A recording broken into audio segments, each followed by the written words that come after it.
In this video, I'll be talking about several different ways of using a reference track as a comparison whenever you're trying to finish up one of your own mixes. The basic idea of a reference track is you're going to take your final mix and compare that to something that you consider to be a reference or a standard that's a high quality mix and recording in the particular style of music that you're working on. Now sometimes when you listen to your mix compared to the reference right off the bat, you're going to notice some things that you need to change or improve on. In my experience though, a lot of times when I compare my entire mix to the entire mix of my reference, it's very difficult to pinpoint and focus on the exact areas that I need to fix and improve. For this reason, my suggestion is to use the tools that are at your disposal inside of your digital audio workstation to break down the reference track and focus on several different areas and answer some questions about how did the engineer decide to place and balance all the different instruments. One thing that you can use is a multiband processor. In this case, I'm using the Waves C6. I'm not actually going to use it for any kind of compression, but what I'm going to do is use it to break up the signal into a couple different important frequency regions. So let me go ahead and play you back a reference track and show you how I'm going to use it.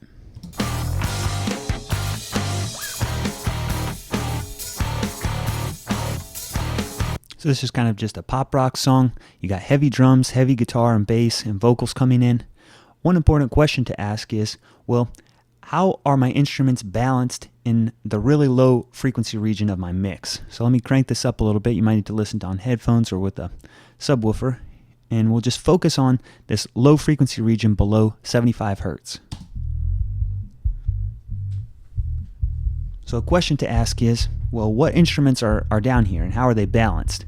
In this mix I hear a lot of the bass guitar, but I don't hear a lot of the kick drum.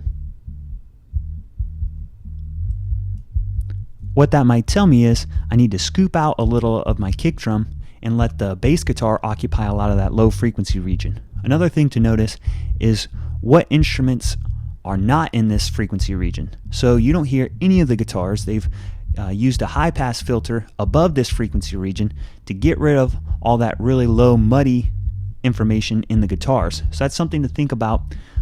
What instruments are not in these different frequency regions for what you need to take out and information you can remove of these different instruments. So let's then listen to the low mids. This is an important frequency region to listen to the balance between things like the vocals and the guitars.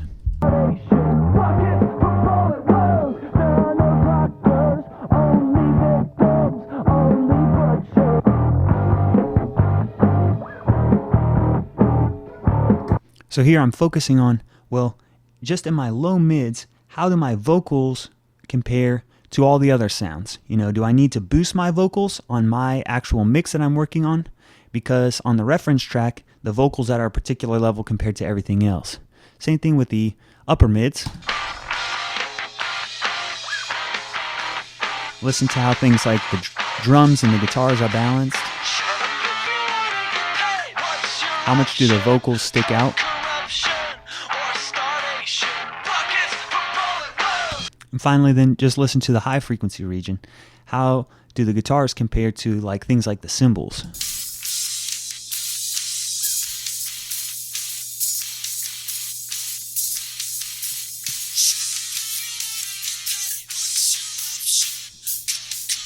As far as those really high parts, how has the engineer decided to maybe shave off some of the high end of my vocals or the guitars and make space for kind of the excitement in the cymbals and that kind of thing without trying to make things too harsh. So that's a good way to compare these different frequency regions. Also, the good thing about C6 is you can go in and sweep across the spectrum and listen in these different frequency regions.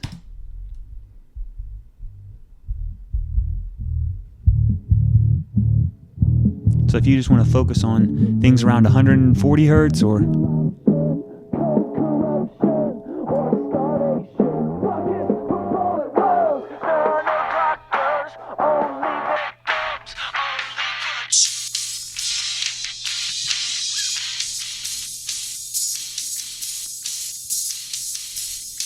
now, if you don't have Waves C6, another example that you can use, or another plugin that you can use, just a tool, is a basic, stock EQ plugin.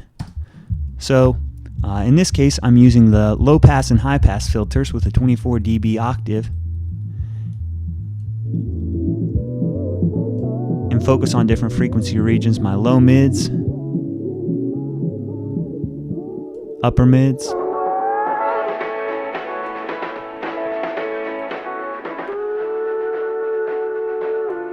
To let go.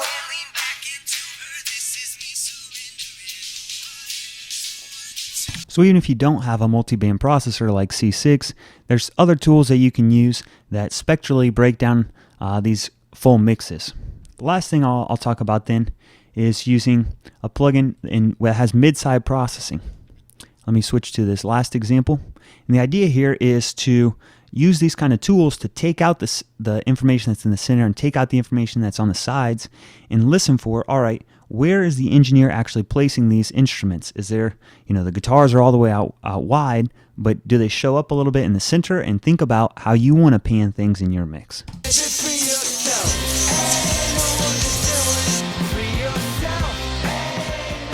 So you got the information in the center. What do you hear there? A lot of bass, a lot of snare, vocals.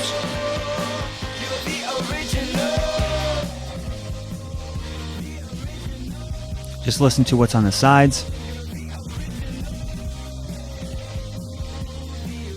Sounds like there's still some vocals there, but it's probably a lot of reverb and stereo effects that are being added to it. So those are just a couple different ways that you can separate the information in a mix, whether it's breaking down the frequency regions of your mix or focusing on the stereo field and thinking about where you want to place these different parts of your mix as a way of matching your final mix to what's there in a reference.